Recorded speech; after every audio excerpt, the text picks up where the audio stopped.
लक्षद्वीप और मालदीव को लेकर जब सोशल मीडिया पर मालदीव के 3 मंत्री जहर उगल रहे थे, ठीक उसी समय मालदीव के राष्ट्रपति मोहम्मद मुइज्जू चीन की यात्रा पर जाने के लिए अपने बैग पैक कर रहे थे। चीन के विदेश मंत्रालय के प्रवक्ता हुआ चुनयिंग ने यह जानकारी दी थी कि राष्ट्रपति शी जिनपिंग के निमंत्रण पर मालदीव गणराज्य के राष्ट्रपति मोहम्मद मुइज्जू 8 जनवरी से लेकर 12 जनवरी के बीच चीन के दौरे पर होंगे। चीन ने दावा किया कि राष्ट्रपति बनने के बाद उनका यह पहला विदेशी दौरा था। हालांकि इससे पहले मुइज्जू तुर्की के आधिकारिक दौरे पर जा चुके थे। समझा जा रहा है कि तुर्की के बाद मोहम्मद मुइज्जू अपने पहले विदेशी दौरे पर इसलिए चीन गए क्योंकि उनकी प्रोग्रेसिव पार्टी ऑफ मालदीव पर चीन का काफी असर माना जाता है।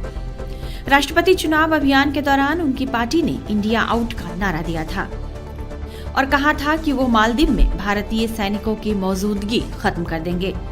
चुनाव जीतने से पहले ही मुइज्जू का चीन के प्रति जबरदस्त झुकाव देखा गया था, इसलिए उनके चीन पहुंचने को बहुत ताज्जुब की नजर से नहीं देखा गया। लेकिन लोगों को हैरानी इस बात पर हुई कि चीन ने मालदीव के राष्ट्रपति का वो स्वागत सत्कार नहीं किया जिसकी उन्हें अपेक्षा रही होगी। चीन के राष्ट्रपति शी जिनपिंग ने अपने बजाय अपने अफसरों को उनके स्वागत के लिए एयरपोर्ट पर भेज दिया। हालांकि भारत और प्रधानमंत्री नरेंद्र मोदी पर अपने मंत्रियों की टिप्पणियों को लेकर अपने ही देश में विपक्ष के हमले का सामना कर रहे मालदीव के राष्ट्रपति मोहम्मद मुइज्जू ने चीन को अपने देश में निकटतम सहयोगियों और डेवलपमेंटल पार्टनरों में से एक कहा है। उन्होंने कहा कि उनकी सरकार बेल्ट एंड रोड योजना के तहत साझेदारी करने के लिए उत्सुक है। वहीं मीडिया रिपोर्ट्स में यह भी कहा जा रहा है कि पर्यटन पर टिकी मालदीव की अर्थव्यवस्था गड़बड़ा रही है क्योंकि देश अभी पर्यटकों की गिरावट से जूझ रहा है।